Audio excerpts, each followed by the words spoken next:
Amish watermelons can keep delicious for 3 months after harvest. 3 months, not 3 days or weeks. However, store-bought ones often taste like water. What's up? This article shares 30 Amish watermelon growing secrets passed down through generations without flashy technology or chemicals. Simple, natural wisdom that turns backyards into summer sugar explosions. Continue watching. You'll be ready to harvest the sweetest, juiciest watermelons your neighbours have ever tasted. We salute all gardeners, whether you have a large backyard or a few pots on your porch, before we begin these golden suggestions. This guide is ideal for anyone seeking to grow more with less, especially if they have experienced melons that split, rot, or lack flavour. Sit down, maybe drink some lemonade, and let's discuss the 30 Amish secrets that will revolutionise your watermelon growing forever. The seed is where every outstanding watermelon starts. The Amish don't just throw any seed into the ground, they have smart ways to choose the best. The spoon test. Did you know that the seed of a watermelon may make it sweet or strong?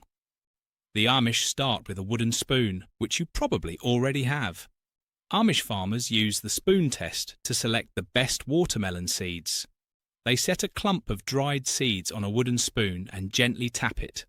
The heaviest seeds stay in the centre, while the lighter ones drift towards the edges. There's science behind this trick. Heavy seeds have more stored energy, which helps them sprout faster and grow deeper roots, even before they come out of the ground. Amish growers repeat this multiple times, always choosing the heaviest seeds from the centre. This gives their seedlings a head start and helps them endure severe weather or pests. The results are worth the effort. Melons grown from these dense seeds are juicier, sweeter, and more flavourful. Some Amish farmers use wooden spoons with grooves to separate the seeds by weight. Maple water. Soaking. After selecting seeds using the spoon test, the Amish use maple water, real maple sap from the tree, to give them a strong start. Maple sap provides natural sugars and trace minerals like zinc, manganese, and calcium, which give seeds a swift energy boost and help them sprout quicker and stronger than in water. After collecting fresh maple sap in early spring, Amish growers dilute it with regular water to make a mild soaking solution. The seeds are soaked for 8 to 12 hours before planting to absorb nutrients without becoming waterlogged or rotting. It produces seedlings that emerge faster, grow more leaves, and form stronger roots from the start, especially when combined with spoon test selected heavier seeds, which are already energetic. The new plants look greener, sturdier, and more alive within days, according to some Amish gardeners. If you don't have fresh maple sap, a little store-bought maple syrup diluted in water will work. A smiling Amish farmer stated, "The farmer who soaks his seeds in maple water will have melons before his neighbour gets vines. It's a reminder that nature's best gifts come from simple customs." Seeds of 7 generations. To create the best watermelons, Amish farmers consider the following 7 generations, saving seeds for each year. Every season, they pick one perfect melon from their patch, not the biggest or juiciest, but the one that overcame bugs, heat, and other natural challenges. It's about strength, flavour, and how well the plant endured challenging conditions. They carefully remove the seeds, wash them to remove pulp, and dry them in breathable containers in a cold, dark spot. Sometimes, families pass them down with comments on how they grew and what made them special. Seeds that are ideally matched to the local soil and weather become superstars, producing plants that grow better and taste sweeter than store-bought kinds. All season long, Amish producers hunt for vines that resist bugs, melons that ripen at the correct time, and sturdy plants that can withstand hardship. Only the best are saved for seed. The rind thickness, seed count, and melon's tapping sound all indicate if it should be saved for future seasons. They improve watermelons by doing this year after year. Their seeds preserve the memories of every good season and every adversity, making each new generation stronger and tastier. Imagine farming with a family recipe, except instead of spices and seasonings, they pass down life lessons in every tiny seed. The result? Sweet watermelons for decades. Biochar improves soil. For years, Amish watermelon producers have used a fire-based soil technique to make biochar, or wood-based charcoal. They burn oak or maple in a low-oxygen fire and extinguish the flames with watermelon juice and vinegar, which gives the biochar nutrients watermelon plants adore. Once ready, biochar is crushed, small pieces, and mixed it into the soil weeks before planting. It stays in the earth for years, even decades, helping plants grow healthy. Biochar is important because it absorbs nutrients and water and generates tiny homes for beneficial bacteria and fungi that nourish and protect watermelon roots. Amish farmers use this natural boost to grow sweeter, juicier melons without pesticides. Burn wood in a metal drum, crush it, and mix it into the soil. It's simple, sustainable, and improves watermelon growth.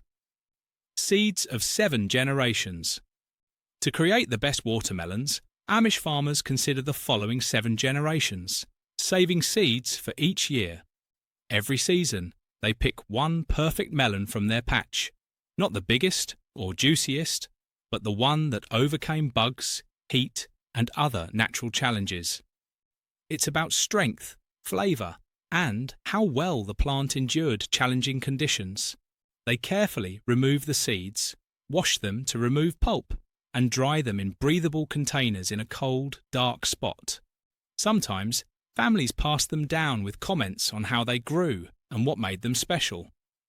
Seeds that are ideally matched to the local soil and weather become superstars, producing plants that grow better and taste sweeter than store-bought kinds. All season long, Amish producers hunt for vines that resist bugs, melons that ripen at the correct time, and sturdy plants that can withstand hardship. Only the best are saved for seed. The rind thickness, seed count, and melon's tapping sound all indicate if it should be saved for future seasons. They improve watermelons by doing this year after year. Their seeds preserve the memories of every good season and every adversity, making each new generation stronger and tastier. Imagine farming with a family recipe, except instead of spices and seasonings, they pass down life lessons in every tiny seed. The result? Sweet watermelons for decades. Biochar improves soil. For years, Amish watermelon producers have used a fire-based soil technique to make biochar, or wood-based charcoal. They burn oak or maple in a low-oxygen fire and extinguish the flames with watermelon juice and vinegar, which gives the biochar nutrients watermelon plants adore. When ready, they break the biochar into little bits and mix it into the soil weeks before planting. It stays in the ground for years, even decades, helping plants grow healthy. Biochar is important because it absorbs nutrients and water and generates tiny homes for beneficial bacteria and fungi that nourish and protect watermelon roots. Amish farmers use this natural boost to grow sweeter, juicier melons without pesticides. Burn wood in a metal drum, crush it, and mix it into the soil. It's simple, sustainable, and improves watermelon growth. Fish Eggs Boost. Dig an 8-inch hole in the centre of your watermelon mound and add a small fish or fish heads, crushed eggshells, and bone meal. Cover it with 4 inches of soil before planting your seeds. The Amish use that approach to start watermelons, which may seem odd, but it's scientific. As the fish breaks down, it slowly releases nitrogen, phosphorus, and calcium, which watermelon plants love. Eggshells add calcium, which strengthens fruit cell walls, and bone meal provides phosphorus, which supports root development and flowering. These natural materials break down slowly over the growth season, giving your plants a consistent supply of nutrients when they need them most. One Amish farmer informed me The secret to sweet watermelons isn't in the leaves or the yes vines, it's in the dirt. What goes into the soil shapes everything above ground. However, you must bury the fish deep enough to prevent animals from digging it up. If fresh fish is scarce, canned sardines can be used, but smash the eggshells to help the plants absorb the minerals faster. This simple, generation-old strategy is a game-changer for growing sweeter, healthier melons without chemicals. Corn ash magic. In early spring, you may see a light dusting of grey powder on an Amish watermelon patch. That's corn ash, one of the Amish's secret weapons for cultivating flawless watermelons. Amish farmers collect and dry corn stalks all winter, then burn them and meticulously gather the ash to sprinkle on their watermelon planting soil. Science supports this old-school trick. Corn ash contains high levels of potassium and silica, two minerals watermelons love. Potassium strengthens the fruit's cell walls, giving you crisp, sweet flesh. Silica helps plants naturally resist pests and disease. The ash gently adjusts soil pH to the slightly acidic range watermelons prefer. Corn ash feeds the soil, unlike commercial lime treatments that might over-alkalize it. One Amish farmer remarked, "Watermelons grown without corn ash are like pancakes without syrup. They'll fill you up, but won't make you smile. If you don't produce corn, you can buy corn stalks from farm stands in the autumn, or use ornamental corn stalks after the season. Just make sure they're not treated with chemicals. To integrate with the soil, apply 2 cups of ash per mound and lightly work it into the top inch of soil a week before planting. No harvest goes to waste in Amish farming, and yesterday's crop becomes tomorrow's fertilizer. It's nature's cycle at its best. And it's why Amish watermelons taste so excellent year after year. Planting methods and soil prep. Winter pits. Amish farmers build winter pits for next year's watermelons when the leaves fall. Each pit is 2 feet deep and 3 feet wide, where they hope to plant watermelons in spring. However, these pits become nature's slow cooker for rich, nutritious soil. The bottom layer is fallen leaves, followed by vegetable scraps like carrot tops and maize husks, a thin coating of aged manure, and yet more leaves. In winter, freezing and thawing cycles gently break down this pile into dark, rich soil full of watermelon-loving minerals by spring. These pits release nutrients slowly during the growing season, making plants healthier and fruit sweeter without extra work. One Amish farmer remarked, "We plant in winter so we don't have to sweat in summer. Early preparation makes growth simpler. My watermelons grew stronger with less mid-season feeding and were more drought and disease resistant after using this strategy." Although most gardeners are done for the year, the sharpest are starting digging trenches for next summer's delicious success. Excellent mounds. Most gardeners build steep, sharp hills to grow watermelons, but the Amish build wide, flat-top mounds that appear more like little plateaus than mountains. Each mound is roughly 3 feet across but only 4 to 6 inches high. The wide, flat top catches and keeps rainwater better than peaked hills, reducing hand watering and providing more regular moisture for melons. The small elevation assists drainage, keeping watermelon roots moist without drowning them. Too much water might cause root rot or tasteless fruit. The real secret behind these perfect mounds is how they affect soil temperature. During the day, the flat surface warms up quickly, giving plants energy. At night, it cools down faster than regular soil, telling the plant to pack on sugar, making each bite sweeter. Once, an Amish farmer told me he grew watermelons on towering hills, but his fruits were usually ordinary. Switching to Amish-style flat mounds virtually increased his yield and improved the flavour. He joked, "Watermelons like dance floors, not mountain peaks." The Amish add compost, sand for drainage, and charcoal for nutrition to these mounds, creating a soft, rich bed that retains moisture and warmth.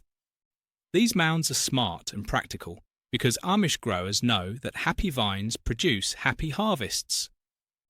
Fourth sister planting. Most gardeners know of the three sisters: corn, beans and squash. But Amish farmers add watermelons as the fourth sister, creating a formidable plant team that supports each other from sprout to harvest. The Amish plant corn in small groups of 6 stalks, then add beans around each group when the corn reaches knee height, squash seeds between the clusters 2 weeks later, and watermelon seeds at the setup's edges. Corn provides tall support and shade during the hottest part of the day. Beans fix nitrogen into the soil, feeding all the plants naturally, especially the hungry watermelons. Squash shades the soil, keeps moisture in, and prevents weeds. The final item is the watermelon, planted on the edge, which benefits from the others without fighting for space or nutrients. Its vines stretch outward, and the other plants protect it from pests and stress. The Amish carefully manage their planting calendar so each crop supports the next. Watermelons will struggle for food and space if planted too early or too late.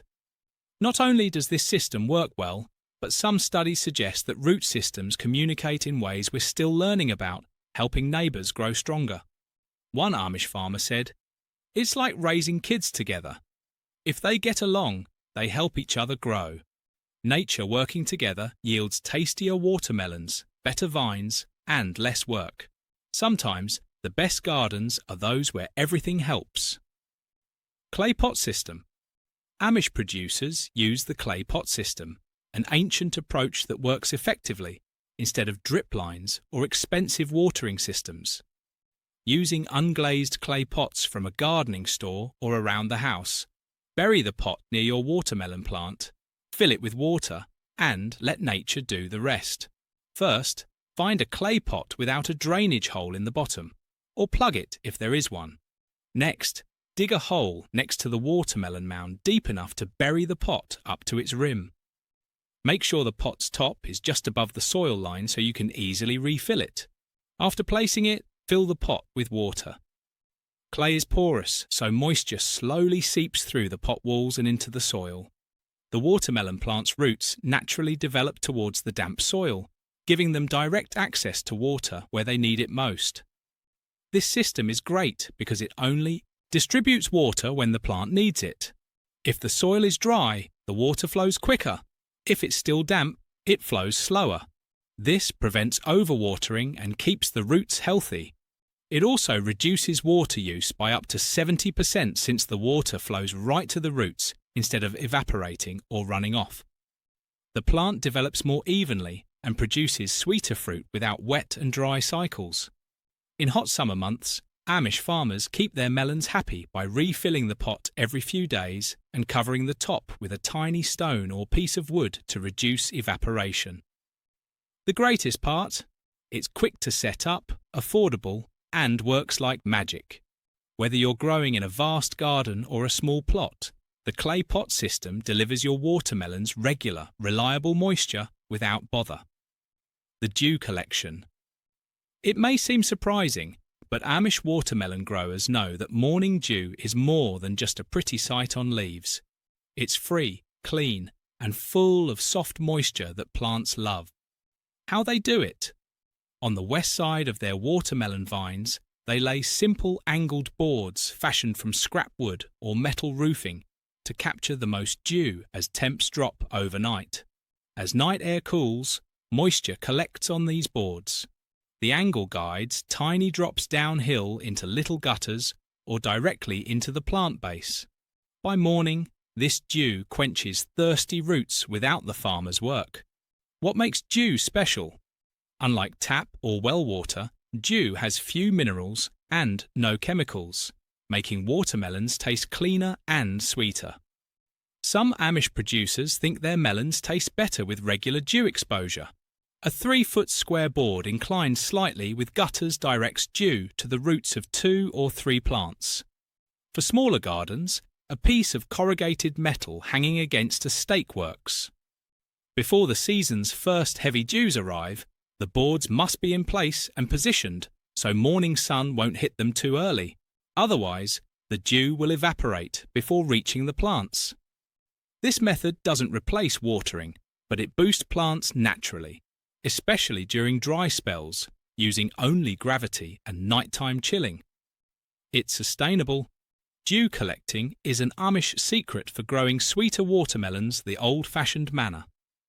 Wet-dry cycle. One of the best methods for Amish watermelon growers is the wet-dry cycle, which entails mild stress. They water extensively, let the soil dry up, and water again to replicate natural rainfall patterns and foster deeper, stronger roots. When water is scarce, the plant converts carbohydrates into sugars, making watermelons sweeter and tastier without syrup or sugar water. It may seem risky, but Amish farmers have perfected the timing by digging about 3 inches deep near the main vine to check the soil. If it feels slightly damp but crumbles easily when squeezed, they water again. If it forms a ball, they wait another day or two. Once the melons start growing, they let the plants wilt in the midday sun before deep soaking them. The temporary stress promotes a natural survival reaction that boosts sugar concentration. The wet-dry cycle involves attention and observation, but it's worth it. Home gardeners should follow this simple rule. Water deeply, then wait until the top 3 inches of soil dry out before watering again. In the final 2 weeks before harvest, they limit watering even more to lock in sweetness and firmness, giving Amish melons their crisp, juicy bite. Most people think watermelons need continual watering, but the Amish demonstrated that less is more, especially when cultivating the sweetest fruit. Pest control. Natural Defense Cucumber Spray. An innovative and practical Amish pest management tool is the cucumber spray, a natural, handmade remedy that repels cucumber beetles without harming beneficial insects like bees and ladybirds. Watermelon plants are threatened by cucumber beetles, which chew through leaves, spread disease, and can quickly destroy a patch if left unchecked. Amish growers use a plant-based spray made from fermented cucumber leaves. Fresh cucumber leaves are chopped and soaked in water for 3 days. The mixture ferments, releasing natural compounds that mimic distress signals cucumbers send when attacked. Cucumber beetles steer clear, thinking there's danger nearby. This method is eco-friendly and highly targeted, since the fermentation process develops odours that repel cucumber beetles while leaving other beneficial bugs undisturbed. Amish farmers spray the solution early in the morning when dew is still on the leaves to make it stick better and last longer. They also reapply it after heavy rain or every 5 to 7 days during the growth season for best results. Homemade versions require only 4 cups coarsely chopped cucumber leaves, 1 gallon of water. A spoonful of mild dish soap to stick is optional. After soaking the leaves in water for 3 days, filter the liquid through cheesecloth or a fine mesh into a spray bottle or garden sprayer and generously apply to watermelon vines. Some Amish gardeners store leftover solution in a cold, dark spot for 2 weeks before it loses potency. One Amish farmer joked, "Fighting bugs with plants is like fighting fire with fire, except you don't burn down the house." The cucumber spray shows how the Amish use nature to defend their garden. Sunflower guards. Walking through an Amish watermelon patch may reveal tall, colourful sunflowers guarding the boundaries. These plants are part of a centuries-old natural pest control approach. Amish farmers use the sunflower guard method to attract pests away from watermelons. Aphids and cucumber beetles are more attracted to sunflowers than watermelons. By planting these tall blooms around their patch, Amish growers create a trap crop. Sunflowers attract bees, butterflies, and other beneficial insects that help watermelon flowers set fruit, so they keep pests busy and bring in good bugs that make the garden thrive. Amish farmers use sunflowers on the west and south sides of the patch to provide just enough dappled shade to protect their watermelons without blocking all the light. Farmers plant sunflowers 6 feet apart around the patch to give them room to grow without crowding the watermelons or stealing nutrients. Large, single-headed varieties like Mammoth Russian or Titan provide shade and attract insects from far away. The Amish gardener said, "Sunflowers are like good neighbours. They keep the troublemakers away and invite the helpful ones in. Start your sunflowers 2 to 3 weeks before planting your watermelons to shield the vines from pests. Your watermelons will taste better and grow bigger." Again, Amish farmers use nature to grow the sweetest, healthiest watermelons. Cold dust barrier. The cold dust barrier, a thin ring of cold dust around the base of watermelon plants, protects them from crawling pests like slugs, snails, and cutworms without sprays, chemicals, or complicated setups. Coal dust or crushed charcoal, which are easy to find and work with, is applied in a small circle around watermelon vines to prevent pests from crossing. The fine particles feel rough on their soft bodies, making it uncomfortable for them to crawl. In addition to roughness, the dust absorbs natural oils from pests' skin, disturbing their moisture balance and dehydrating them slightly. This subtle but effective stress keeps them away without harming beneficial insects like bees or ladybirds. After watermelon plants have their first true leaves, but before pests appear, farmers spray a light layer of chilly dust around each vine. After heavy rain or watering, they reapply it to maintain the barrier. As coal dust breaks down, it releases trace elements into the soil, which strengthen plants over time. Some Amish gardeners think this gradual feeding effect makes it better than diatomaceous earth. Crushed charcoal briquettes can replace coal dust, but they don't break down as easily and may need to be reapplied more often. This innovative Amish agricultural approach turns dust into a powerful defense. No chemicals, no noise, just quiet, effective protection that helps watermelons thrive from the ground up. Violin treatment. The violin treatment, in which Amish farmers play violin music to their watermelon plants during flowering and fruit setting, is a charming and unusual tradition. The gentle rhythmic tones of a violin may stimulate growth and improve pollination. Sound waves can affect plant cell activity, nutrient uptake, and gene expression. The musician walks slowly through the patch playing simple folk tunes for 15 to 20 minutes, focusing on presence, rhythm, and vibration. Amish growers play between 7 a.m. and 9 a.m. when the air is still and the plants are most receptive. According to one Amish farmer, plants are like people, they grow better when they're happy. This improves flowering, fruit set, and vine strength. The violin treatment has improved many crops, whether it's due to sound vibrations encouraging root development, the peaceful setting attracting pollinators, or the grower's extra care and attention. This custom offers joy and connection to the garden and reminds Amish growers that farming is about spirit as much as science. Next time you're in your garden, bring some music. You could hear your watermelons singing. Flower power. Flower power uses vibrant flowers around Amish watermelon patches to boost pollination, yield, and plant protection. Borage, nasturtiums, and zinnias form the foundation of this strategy. Each contributes to a healthy garden environment. Borage, with its brilliant blue star-shaped blooms, attracts bumblebees, the best watermelon pollinators. Once they're there, they quickly find the watermelon blossoms. Nasturtiums attract hoverflies and ladybirds that devour aphids and other pests, and their brilliant orange and red blossoms alert pollinators to the patch.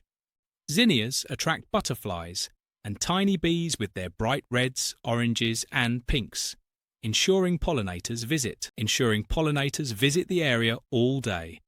The Amish carefully put these flowers in groupings of 3 to 5, 6 feet away from the vines, around the watermelon patch, to help the melons without competing for nutrition or sunshine. One Amish farmer said, "Flowers are like little billboards advertising free food. We just make sure they point to our watermelons."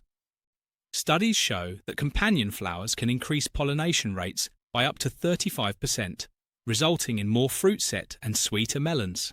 Better pollination means each flower produces a well-developed fruit with even ripening and concentrated sugars. Flower power is easy for home gardeners.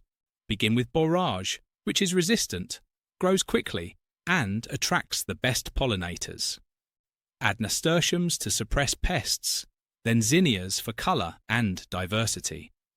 Another example of Amish farming employing nature to improve harvests and turn a small plot into a bustling, blossoming paradise. Afternoon shade. Contrary to popular belief, watermelons don't always need full light. Amish growers have long understood that afternoon shadow can improve plant health and flavour. The intense heat of the afternoon can stress watermelons, which need about 6 hours of morning sunlight for photosynthesis and early growth. When temperatures rise above 90 degrees Fahrenheit, 32 degrees Celsius, the vines use more energy just to survive than to produce sweet fruit. Watermelons with more sugar content, better texture, and deeper red flesh are grown by Amish farmers by providing gently dappled light during the warmest portion of the day. They achieve this balance by using lattice panels on the western side of the patch, where the afternoon sun hits hardest. Others use tall companion plants like sunflowers or corn, which cast soft shadows without blocking morning light. For home gardeners, even a shade cloth stretched over stakes works well. One Amish producer said, "Watermelons are like people at the beach. A little sun gives you a healthy glow, but too much leaves you burned and miserable. Early on, full sun builds robust vines, but after the fruits form, afternoon darkness helps the plant focus on ripening rather than survival. Shaded melons can achieve 2 to 4 degrees, bricks greater in sugar content than those left in continual sun due to this small variation in temperature and light. A row of trellised beans or cucumbers on the west side of your watermelon patch can generate this microclimate. It's a simple method that can make decent watermelons great. Sweetness and ripeness tips. Single fruit focus. When less is more, Amish watermelon growers adopt single fruit focus, where each vine grows one watermelon. Amish farmers carefully remove all but the strongest melon when it's about the size of a tennis ball, so the plant can focus on making one big, sweet watermelon. The result? 30 to 40% larger watermelons with deeper red flesh and more sugar content. They're also sweeter and juicier. If you wait too long to remove extra fruit, the plant will have wasted energy on them. But if you do it too early, it may not know which one to focus on. The optimal time is when the fruits are small but visibly forming. One Amish farmer told me he cultivated a 42-pound watermelon this way, bigger and sweeter than any from his other plants. This approach is great for home gardeners with limited area, since you get one fantastic watermelon instead of 5 okay ones. Who wants a pile of watermelons if one tastes like summer heaven? Give your plants liberty to focus on one fruit. Nature does what it does best with few guidelines. Vines elevated. The Amish use vine elevation to keep their watermelons clean, sweet, and perfectly shaped. Instead of letting them rot, get pests, or develop flat spots, they gently lift them and place them on small supports. Some farmers support heavier fruits on vertical vines with old pantyhose or mesh netting slings. The goal is to cradle the melon just enough to keep it off the soil while letting it grow naturally. Lifting melons improves air circulation, which prevents mould and rot. It also keeps the melon from touching damp soil, reducing disease risk. Finally, it lets the sun reach all sides, helping the fruit ripen evenly and develop that deep red, juicy flesh inside. One Amish farmer said, "Watermelons are like royalty. They deserve to be up off the ground where they can reign over the garden." Timing is crucial. Farmers lift melons when they're about the size of a softball, big enough to stay in place, but not so heavy as to strain the vine. Each support must be properly placed to avoid stem tension and plant pulling. Vine elevation is simple for home gardeners. Find something soft but firm to hold your melons and position it early before they get too big. It results in cleaner, sweeter, and more gorgeous watermelons at harvest. Root trimming. Amish watermelon producers know that root cutting can help make sweeter fruit by adding stress. When watermelons are halfway full, Amish farmers use a sharp spade to gently cut into the soil 12 inches away from the main vine. They push the blade straight down 6 inches deep and cut on 2 sides of the plant. This cuts some of the outer roots, but leaves the central root system intact to tell the plant to focus on that melon. By slightly damaging the root system, the plant senses trouble and switches into survival mode, moving sugars directly into the fruit instead of through the vines and leaves. This makes watermelons sweeter. If you prune too early, the plant may not have enough root support to carry the growing fruit. If you prune too late, the chance to boost sugar concentration is gone. The sweet spot is usually when the fruits are about the size of a volleyball but still have several weeks to grow. One Amish farmer said, "Plants are like people. A little hardship builds character. In this case, sweetness. Watering after pruning helps the plant recuperate without reversing the good stress." Home gardeners can use a tiny bread knife for cautious root cutting in narrow places, make clean cuts and water shortly after. Another Amish method that proves little root may yield more fruit. A straw test. The straw test is a simple yet accurate way Amish growers use to determine when a watermelon is ripe. The test requires a clean, dry broom straw and a gentle finger press. Place the straw flat against the bottom of the watermelon, which is on the ground, and press down in the centre with one finger. If the straw barely snaps, the melon is ready to pluck. If it bends without breaking, it's not ripe. If it snaps cleanly and easily, it's past its prime. This method relies on watermelon skin tension. As the fruit ripens, the skin softens and becomes more flexible, affecting how much pressure the straw can withstand before breaking. This gives growers a clear, easy ripeness indicator. The straw test provides visual input that everyone can comprehend, unlike the thump test, which relies on expertise and sound interpretation. It's especially useful for inexperienced gardeners who don't trust their hearing. The test should be done on the melon's belly, the section that touched the ground, as it ripens first. Amish farmers prefer natural broom straws over plastic or synthetic ones because they respond better to pressure. One Amish producer said, "My grandpa could tell a ripe watermelon from 10 feet away just by looking, but the rest of us need the straw."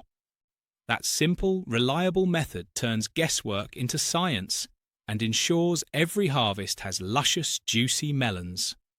Tracking at night tracking, watching nocturnal temperature drops, is the secret to determining the optimal harvest time for Amish watermelon growers. When daytime temperatures are persistently warm, around 80 to 90 degrees Fahrenheit, but drop by 20 to 30 degrees Fahrenheit at night, the melon plant converts stored starches into sugars, making the fruit sweeter. While keeping simple records of daily and nightly temperatures, Amish farmers mark their calendars when they notice 3 to 4 consecutive nights with this ideal temperature swing.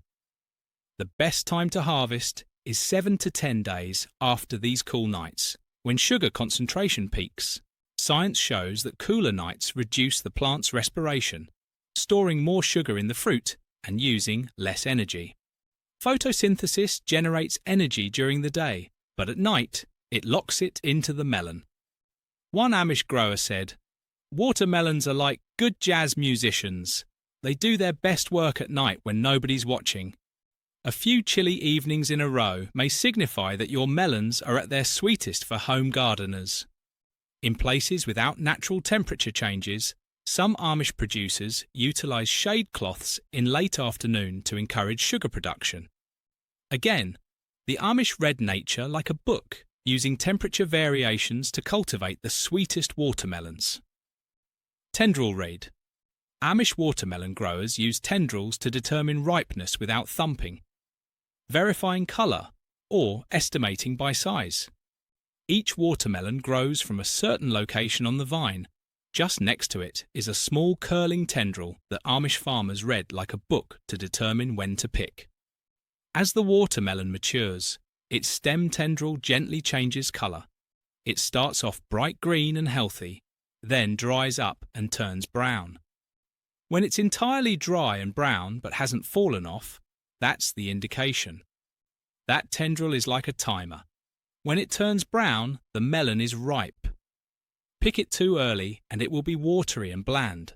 Wait too long and it may lose its crisp freshness. The tendril is the watermelon's little messenger. When it turns brown, it's saying, "I'm ready, come get me," said an Amish farmer.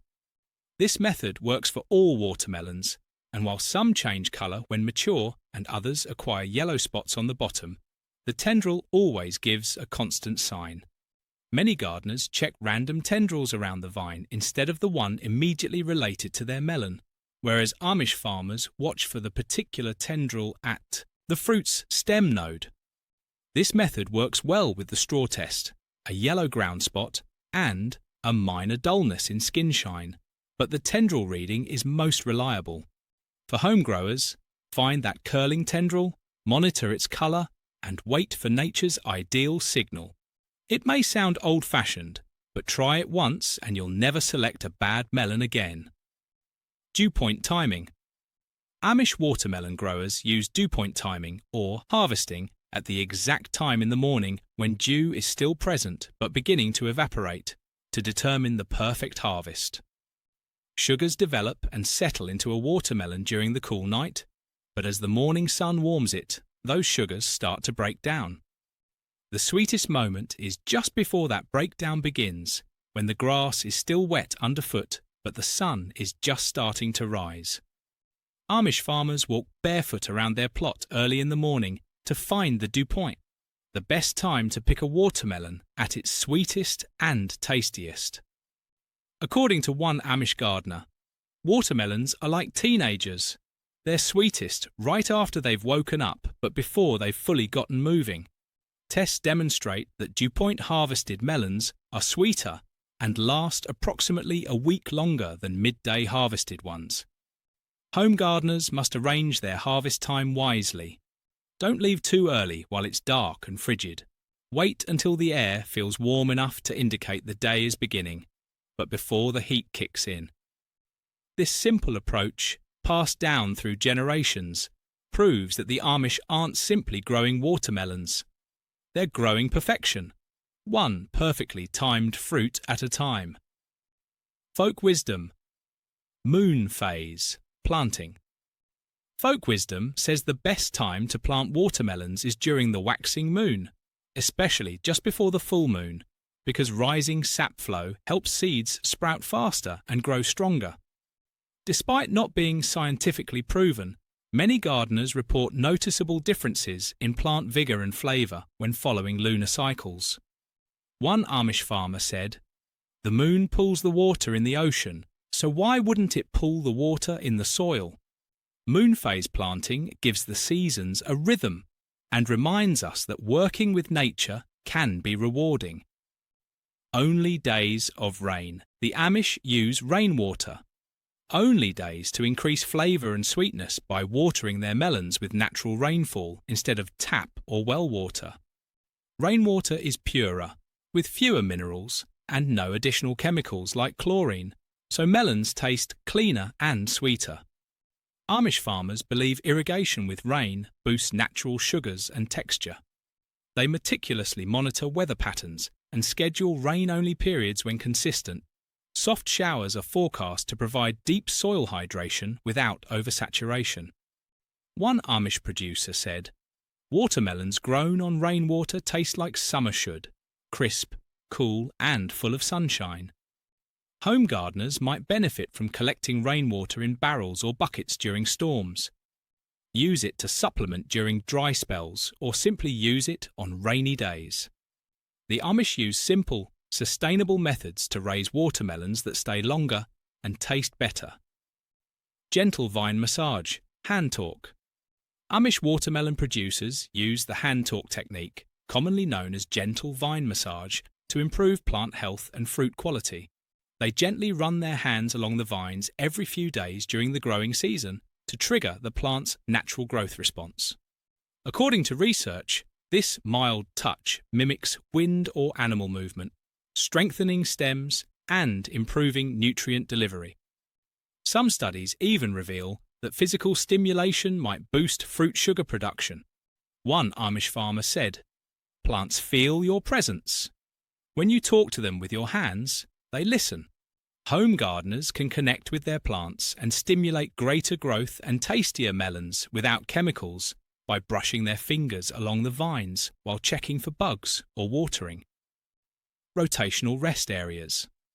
Amish watermelon growers use rotational resting grounds to rotate their watermelon patches every few years to allow previous growing spots to recover. Soil is a living system that needs care, balance, and rest. Watermelons are heavy feeders, so growing them in the same area year after year weakens the soil, attracts pests, and makes the melons less tasty. Amish farmers plant watermelons in one area for 2 or 3 seasons, then move them to a new location and let the old patch lie fallow or grow cover crops like clover or rye to let the soil rebuild its nutrients and structure without chemicals. One Amish grower said, "The land needs a nap sometimes. Let it rest, and it'll work twice as hard when you return." Each fresh patch is more productive than the last because this strategy enhances soil health, decreases disease pressure, increases sweetness and yield, and encourages deeper root growth and moisture retention. Home gardeners can practice rotational resting grounds by switching up their planting beds each season, even with limited area. Alternating with other plant families like beans or leafy greens helps balance the soil. Another example of Amish farming working with nature, using patience, preparation, and tradition to cultivate watermelons that taste better and improve with each season. The family blessing. Watermelon farming in the Amish is about tradition, care, and connection. Hence, many families execute a family blessing ritual before harvesting. The whole family gathers around the patch early in the morning, placing their hands on the vines or near the ripe fruit. One member, usually the eldest, says a simple blessing of thanks for the soil, rain, sun, and hard work that went into the crop. This tradition is about respect for nature, each other, and the generations who raised watermelons before them. Some believe it helps them calm down and appreciate the season.